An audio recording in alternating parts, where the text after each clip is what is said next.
News 12 hometown hero. He's making sure the homeless stay warm this winter. Parral's next trip will start mid-November in Bridgeport and Danbury.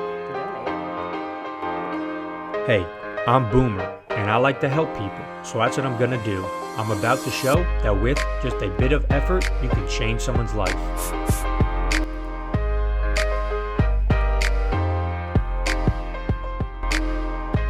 Now let's f***ing do this. I do my head talk, check my nails. Baby, how you feeling? Head talk, check my nails. Baby, how you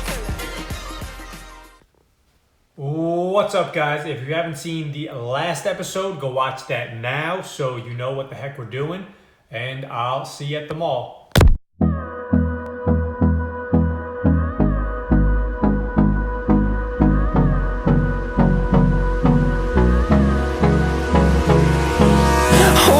Close till I get up. Time is barely on our side. I don't wanna waste what's left. The storms we chase are leading us, and love is all we'll ever trust. What are the ideal qualities and traits you would look for in a significant other?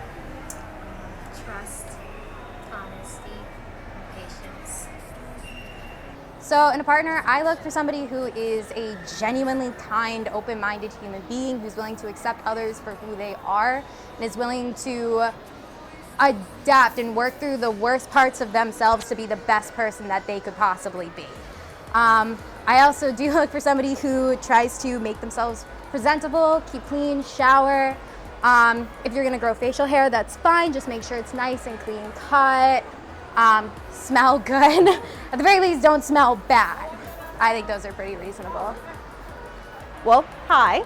I go by Gabe, and there are a couple of things I look in for a partner. Mainly someone I can trust, someone who will respect me and who I am and what I do and won't try to control me.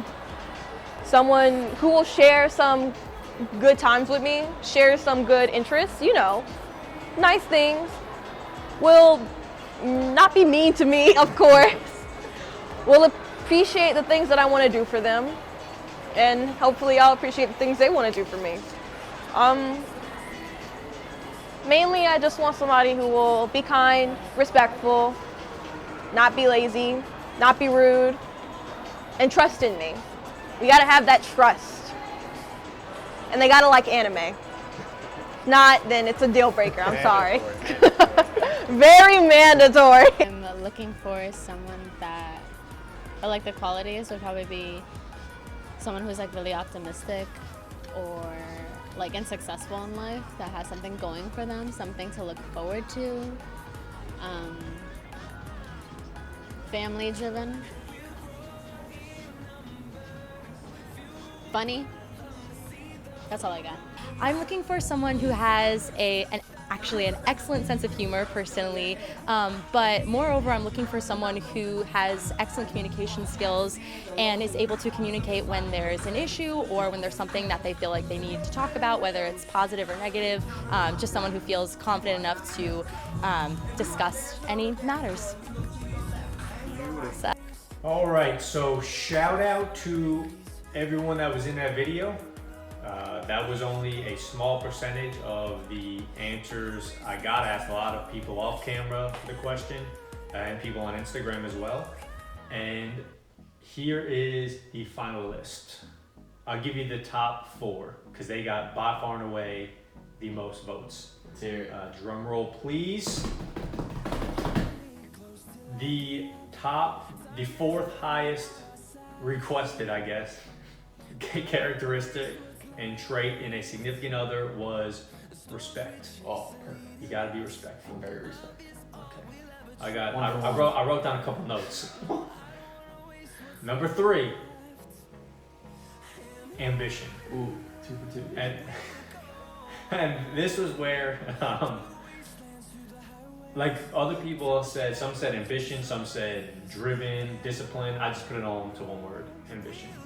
Number 2, sense of humor. This was actually tied for number 1. There's two that got by far the most votes. Sense of humor. You gotta be funny. And along with sense of humor, the #1 trait people are looking for in a significant other is not communication. It is kindness. They want a kind soul. Amongst, just to go through the rest of the list real quickly, the other traits that got a few votes or more in order from top to bottom: open-minded, clean, and I did not go out of my way for more than a couple people to ask. I don't know why you think I'm not clean. Patience. I combined authenticity and awareness. Those are two things. Well, I just put them into one because some people combine them also in their answer. Good communicator, optimistic, smart, confident. Another one I put together, just social and active, and family oriented. Yeah, check off all the boxes. So those were the most common answers. Now everyone's got the key to go find a significant other. That easy. So what we are doing with these now is setting some goals to become, it's really about becoming a better version of yourself. And these are all areas where they're great to strive in or thrive in and become better. And it just so happens that these are some of the traits that ladies are looking for. So apart or continuing with those few other changes we made in your life, which was getting up at 8 a.m. instead of late afternoon, daily activity, reading daily, and a to-do list and 3 things that you're grateful for every day. We're gonna add a few more goals. Yes, a few more goals to this, or just things to do every day to make you a better person that attracts what you're looking for, which is woman. Goal setting. The way I like to tell people how to set goals is you got your main goal. For you, it's marriage. And you work your way backwards from the top in a very specific, actionable way. So for example, if someone wanted to get in better shape isn't a good goal because you're just sitting there like, what does that mean exactly? So your goal might be to lose 30 pounds. All right, well, how are you gonna do that? And then you create the steps going backwards of how you would do that so you know exactly where you need to go. So let's just take one. Maybe you don't think you need to grow here, but personally on that list was open-mindedness. I happen to think that is arguably your worst trait. My worst trait. Now, for people that think that's a little harsh, sensitivity is what allows people to be complacent and stay where they are. So, You can show that on film. Wait, saying that's my worst trait makes me seem like I'm like a bigot and racist. That's what open-minded. but that's just like one specific I area. think that's what people are gonna think of. Okay, when you say well. that. So I think you need to like specifically say like stubborn. Let them know right now. No. Dillon is not a racist. Is that, you happy now? No, because that makes it seem like you're just saying that because I am racist. I am saying this When you say open-mindedness is your worst trait, that makes it seem like you hate gays and black people. Dillon does not hate gays or black people. I'm saying this under my own power. So what do you mean by open-mindedness then? What do you think I mean? I'm stubborn in my ways and I want to believe what I want to believe. Yes, and also, yeah, well, let's just go with that. So anyway, I'll put it in your words. no, you did a great job. Thanks. So this is where I would go. Open-mindedness. Marriage, open-mindedness. One step under that is, well, how do you become open-minded? Or what is that? Well, when it's game time, in the midst of a conversation, look to understand before you look to argue. That's the biggest area where you need to grow. You always look for that argument. Even if it's not something you believe in, you still like to argue. Turn it into an argument. Well, how do you get there? One step below that, it's practice. You find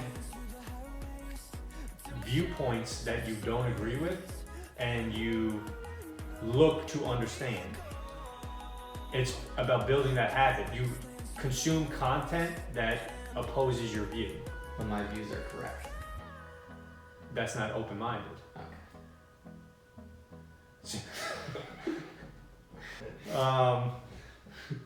So yeah, that's just one example. So you would create detailed